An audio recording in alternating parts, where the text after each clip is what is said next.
रामरक्षेची कथा ही रामरक्षेची कथा आहे ना, ती अशी सांगितली जाते की एकदा माता पार्वतीने शंकरास विचारलं, जसं विष्णू सहस्र नामावली आहे ना, तसंच रामाचं एखादं स्तोत्र नाही का? तेव्हा भगवान शंकरांनी माता पार्वतीस या रामरक्ष स्तोत्राविषयी सांगितलं. पण मुळात या रामरक्षेची निर्मिती कशी झाली त्याला एक कथा आहे. ती अशी की आद्य कवी वाल्मिकींनी रामायणाची जेव्हा निर्मिती केली ना, तेव्हा 100 कोटी श्लोक असलेले हे रामायण सर्वांनाच मिळावं असं वाटू लागलं. देव मानव दानव भगवान शंकराकडे हे प्राप्त करण्यासाठी गेले. ते कुणाला मिळावं यासाठी त्यांच्या मनामध्ये खूप उत्सुकता निर्माण झाली, खूप वाद निर्माण झाले. शेवटी शंकरांनी रामायणाची सर्वांमध्ये समान वाटणी करण्याचं ठरवलं. 100 ही समसंख्या असल्यानं कितीही वाटणी केली तरीही एक श्लोक राहिलाच. हा अनुष्टुप छंदातील असल्यानं एका श्लोकामध्ये 32 अक्षरे होती, त्याचीही वाटणी केली. शेवटी 2 अक्षरे शंकरांनी स्वतःकडे ठेवली. ते म्हणाले, ही 2 अक्षरे मी माझ्याकडेच ठेवतो असं सांगून त्यांनी सर्वांना जाण्यास सांगितलं व ध्यानासाठी बसून राहिले. पण देव दानव मानव यांचं मन काही भरेना. शंकरांनी ती अक्षरं स्वतःजवळ ठेवून घेतली. याचाच अर्थ असा, काहीतरी महत्त्वाचं नक्कीच असणार. म्हणूनच सर्वजण वाट पाहू लागले की काही काळाने कंटाळून एकामागे एक सगळे जाऊ लागले. एक ऋषी मात्र शेवटपर्यंत थांबले. त्यांना काहीतरी अजून मिळावं याची प्रचंड इच्छा होती. त्यांनी बराच वेळ वाट पाहिल्यानंतर त्यांना डुलकी लागू लागली. नेमकं त्याच वेळी शंकर ध्यानातून बाहेर आले. त्यांनी त्या ऋषींकडे बघितलं. त्यांना त्यांचं कौतुक वाटलं. मग त्यांनी एक आशीर्वाद म्हणून त्या ऋषींच्या स्वप्नामध्ये जाऊन रामरक्षा सांगितली. काही काळाने ऋषींना जेव्हा जाग आली ना, आणि जे स्वप्नामध्ये सांगितलेलं आहे त्यावरून त्यांनी सुरेख अशा रामरक्षेची निर्मिती केली. त्या ऋषींचं नाव होतं भूद कौशिक ऋषी. याचं वर्णन आहे ना रामरक्षेच्या 15व्या श्लोकामध्ये केलेलं आहे. या अधिष्ट वान्यत्य स्वप्ने रामरक्षा मिमाहरो तथा लिखित तत्वं प्रांत बबुद्ध बुध कौशिक शतकोटीचे बीज वाचे उच्चारी. तर हे शतकोटीचे बीज म्हणजे राम ही 2 अक्षर. ही श्री रामरक्षा या स्तोत्राचं महत्त्व काय आता समजूया.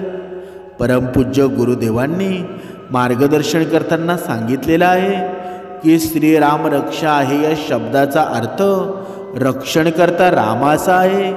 प्रभू रामचंद्रांना मर्यादा पुरुषोत्तम असं म्हणतात ना, म्हणून प्रभू रामचंद्रांचं चरित्र अवलोकन केल्यास आपल्या असं लक्षात येईल की प्रभू रामचंद्रांनी राजा पिता बंधू पती या सर्व नात्यांनी मर्यादा सांभाळून एक फार मोठा आदर्श घालून दिला आहे. म्हणजे भूद कौशिक ऋषींच्या स्वप्नामध्ये जाऊन प्रत्यक्ष प्रभू श्री रामचंद्रांनी रामरक्षा हे स्तोत्र सांगितलेलं आहे. त्यामुळं रामरक्षा स्तोत्रातील प्रत्येक अक्षर हे मंत्रमय आणि तारक असं आहे. हातपाय धुवून शुचिर्भूत होऊन रामरक्षा म्हणण्यासारखंच नाही. कुमारवयातील मुलांनी रामरक्षा नित्यांना अवश्य म्हणावी. त्यामुळं वाणीवर पण योग्य संस्कार होतात आणि नित्य रामरक्षा पठणानं शक्तीसुद्धा उत्पन्न होते ना, ती आपले सदा सर्व काळ रक्षण करते. आबाळ वृद्धांनी ही नित्य रामरक्षा म्हणावी. त्यांच्यापासून निश्चित फायदा होतो. रामरक्षेचं अनुपालन करण्याची ही अतिशय योग्य पद्धत आहे. कोणत्याही महिन्याच्या शुद्ध प्रतिमेदेपासून सुरुवात करून शुद्ध नवमीपर्यंत अनुष्ठान करतात. त्या प्रतिपदेला एकदा द्वितीयेला 2दा याप्रमाणे चढत्या क्रमानं वाचून नवमीच्या दिवशी 9 वेळा रामरक्षेचा पाठ म्हणावा. अनुष्ठान म्हटलं की त्याच्या यमनियमांचं पालन करणं झालंच, याचा अनुभव आल्याशिवाय राहत नाही. आता हे रामरक्ष स्तोत्र अत्यंत प्रभावी असं आहे. राम राम आपण कधी विचार केला आहे का की आपण राम राम 2 वेळेस का म्हणतो? कारण र म्हणजे 27वा शब्द, को खो गो घो डो. आ म्हणजे दुसरा शब्द, अ आणि आ. म म्हणजे 25वा शब्द, अ आ. एकूण 54. राम अधिक राम 54 अधिक 54 108. आणि आपण जी गळ्यात माळ घालता ना तिचे मणीसुद्धा 108 असतात. याचा अर्थ काय होतो बरं? आपण एका व्यक्तीला जर 2दा राम राम म्हटलं, आपण एक माळ जप केला असा होतो. म्हणजे रामनाम हे घेताना लक्ष नामावर स्थित झाले की मन लक्ष अधिक मन बरोबर लक्ष्मण होतं. आणि नामस्मरण करता करता मन उन्मन होतं, म्हणजेच हनुमान होतं. हनुमान झालेलं हे मन भक्तीमध्ये रत होतं. आणि भक्तीमध्ये मग्न झालं ना की ते एकदम शांत अवस्थेमध्ये जातं. असं मन सततच्या नामस्मरणामुळे तृप्त होतं. म्हणूनच त्यातील विकार नाहीसे होतात. शत्रूंचं हे मन हनन करतं, म्हणून ते शत्रुघ्न होतं. अशा नामस्मरणानं मन शांती होते, शीतलता प्राप्त करते, म्हणजेच ते सीता होतं. आणि सीता झालेल्या या मनात दुसरा कोणाचा विचार येऊ न शकल्यानं ते रामस्वरूप होतं. या रामरक्षेच्या एका श्लोकाबद्दल कदाचित माहिती असेल ही सगळ्यांना.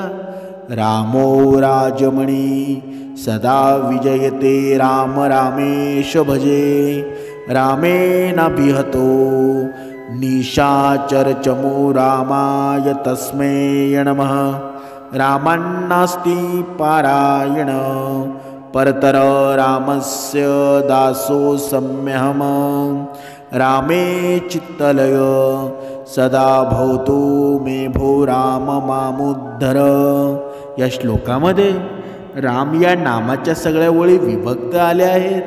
म्हणजे रामो बरोबर राम प्रथमा, राम द्वितीया. म्हणजे या श्लोकात रकाराची पुनरावृत्ती असल्यानं गर्भापरणामध्ये हा श्लोक म्हणाल्यानं जन्माला येणारं बाळ आहे ना ते बोबडं कधीच होत नाही किंवा जीभ जडा असलेलं होत नाही.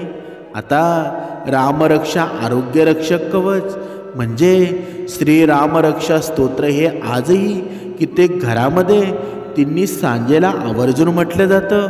आजारी व्यक्ती वा शस्त्रक्रिया झाल्यानंतर त्या रुग्णांना रामरक्षा ऐकवली जाते. आता रामरक्षाच का? तर असं काय रहस्य आहे या मंत्रामध्ये? जर तुम्ही घरामध्ये रोज संध्याकाळ सकाळी रामरक्षा जर म्हटली गेली तर तुमच्या जीवनामध्ये असा बदल होईल ना, अशी ऊर्जा निर्माण होईल की तुम्हाला कोणतंही काम कमी वेळेमध्ये पूर्ण होत जाईल. तुमच्या जीवनामध्ये ऊर्जा निर्माण होईल. आता आपण पाहूया ही रामरक्षा सिद्ध कशी करावी. 121 रोज एकदा ठराविक ठिकाणी ठराविक वेळी म्हटल्यानं रामरक्षा सिद्ध होते.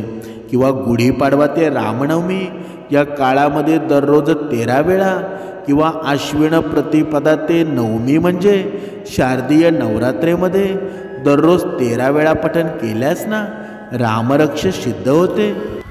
श्रीराम समर्थ.